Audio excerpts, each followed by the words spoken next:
Good morning विद्यार्थी मित्रों। અહીં ધોરણ 10 વિજ્ઞાન પ્રકરણ 1 અહીં આપણે આજે વિસ્થાપન પ્રક્રિયા વિશે ચર્ચા કરીશું। વિદ્યાર્થી મિત્રો, સૌથી પહેલાં વિસ્થાપન પ્રક્રિયાની વ્યાખ્યા જોઈએ। કોઈપણ રાસાયણિક પ્રક્રિયા જેમાં વધુ સક્રિય ધાતુ ઓછી સક્રિય ધાતુને વિસ્થાપિત કરે છે તે રાસાયણિક પ્રક્રિયાને આપણે વિસ્થાપન પ્રક્રિયા કહીએ છીએ। સમજી ગયા વિદ્યાર્થી મિત્રો? શું થશે આ પ્રક્રિયાની અંદર?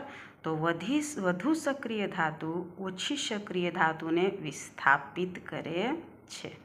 ચલો વિદ્યાર્થી મિત્રો, હવે આ પ્રક્રિયા આપણે એક પ્રવૃત્તિ દ્વારા સમજીએ। તો અહીં આ પ્રવૃત્તિ કરવા માટે વિદ્યાર્થી મિત્રો 2 કસનળીની જરૂર પડશે। આપણે 2 કસનળી લઈશું।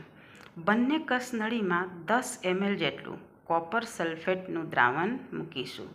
વિદ્યાર્થી મિત્રો, એક કસનળીને બંનેને નામ આપીશું A અને B।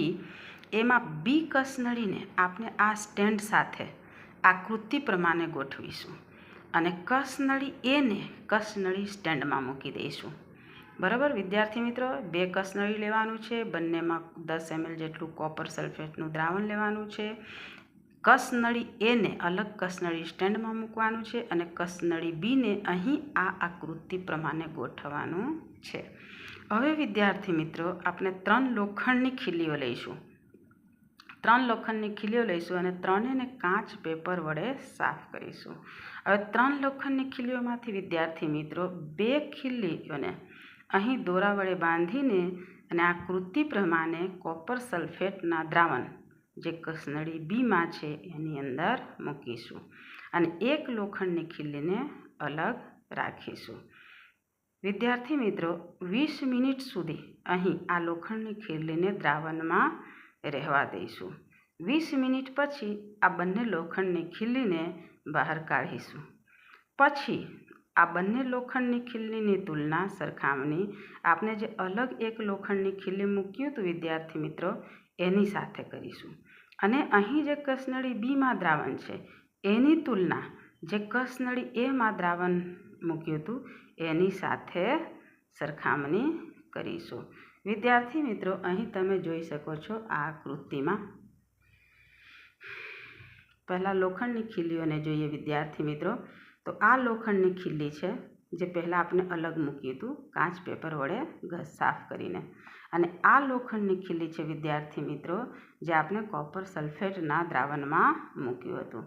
હવે આ લોખંડની ખીલી જેવા હતા એવા જ છે વિદ્યાર્થી મિત્રો। જ્યારે અહીં જે કસનળી બીમાં કોપર સલ્ફેટના દ્રાવણમાં મૂક્યું હતું એનો રંગ કથ્થઈ બને છે। અહીં આકૃતિમાં જોઈ શકો છો વિદ્યાર્થી મિત્રો, કથ્થઈ રંગમાં ફેરવાય છે। હવે અહીં દ્રાવણની તુલના કરીએ વિદ્યાર્થી મિત્રો। તો પહેલાં લોખંડની ખીલી મૂકતા પહેલાં જે આપણે કસનળી સ્ટેન્ડમાં મૂક્યું હતું વિદ્યાર્થી મિત્રો એનો રંગ જેવા હતા તેવા જ છે, ભૂરો રંગ।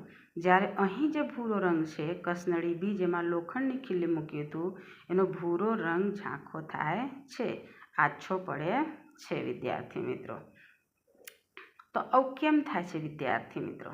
સૌથી પહેલાં ચલો અહીં રાસાયણિક પ્રક્રિયા જોઈએ। અહીં આપણે ફેરસ એટલે આયરન એટલે લોખંડની ખીલીઓ ક્યાં મૂક્યું હતું વિદ્યાર્થી મિત્રો? તો કોપર સલ્ફેટના દ્રાવણમાં CuSO4 જે કોપર સલ્ફેટનું દ્રાવણ છે।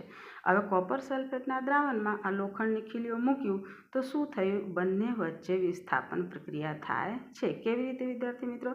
તો અહીં કોપર જે છે એ વિસ્થાપિત થાય છે, જોઈ શકો છો, અને આ જે ફેરસ છે એ સલ્ફેટ સાથે જોડાય છે એટલે અહીં ફેરસ સલ્ફેટનું નિર્માણ થાય છે અને કોપર વિસ્થાપિત થાય છે। એટલે અહીં વધુ સક્રિય ધાતુ ઓછી સક્રિય ધાતુને વિસ્થાપિત કરે છે। એટલે આ રાસાયણિક પ્રક્રિયા કેવા રાસાયણિક પ્રક્રિયા છે? તો વિસ્થાપન પ્રક્રિયા છે।